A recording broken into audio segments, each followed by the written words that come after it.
If the police would have responded to my call, I think they could have prevented her death. She would be alive today. Thursday, January 17th of 2008 is a day that Jane Kowalski will never forget. She was heading south on US 41 from Tampa to Fort Myers to visit her grandmother and sister. But when she got to a cross street right outside of Sarasota, she started hearing screams. And I looked to the left of me, and there was a car next to me with a man with blonde hair, and I could hear the screaming, and he kept turning around trying to push somebody down in the back seat. Kowalski says she instantly knew something was wrong. He just looked at me and I looked at him, and he kept pushing the head down, and the hand came up and started banging on the window of the car. Even louder than that. I mean, it was very loud.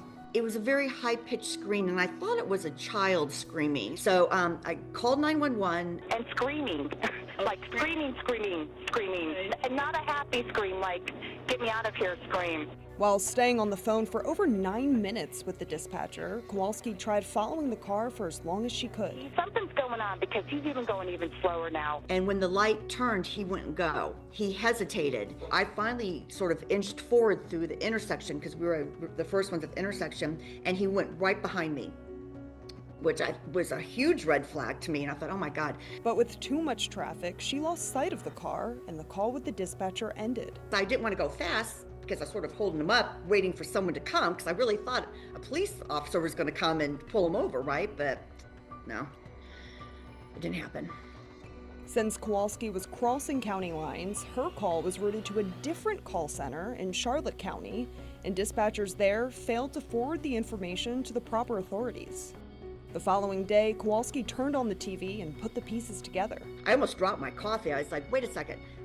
That's the guy that I saw yesterday. At least 3 other 911 calls were made that day, including from Denise herself, secretly managing to dial 911 from her kidnapper's phone. Please let me go. Please let me go. Then I just want to see my kids again. Are you going to help me? Are you going to let me out now? Do you think you would be in a different spot right now if the 911 system did not fail that day? Yeah, I mean, 100%. Denise would still be here if the 911 system didn't fail. As a result of the mishandled 911 calls in this case, Denise's husband Nathan helped pass the Denise Amber Lee Act, establishing standards for 911 operator and dispatcher training. It was first passed in Florida and has since been adopted in many other states, with dispatchers across the nation using Denise's story during training sessions. They play the call that I made. They play that in their training. They make sure that the people that they're training know that this is not the way that you handle a call. Nathan also created the Denise Amber Lee Foundation and travels around the country sharing her story to make sure no call for help ever goes unanswered again. You know, instead of hating an industry and being mad at 911 for the rest of our lives, instead we wanted to embrace them and lift them up and just thank them for what they do and just try to keep these things from happening again. It's got to be one of the hardest jobs ever. It's amazing, just what the message they're trying to send. Every call matters.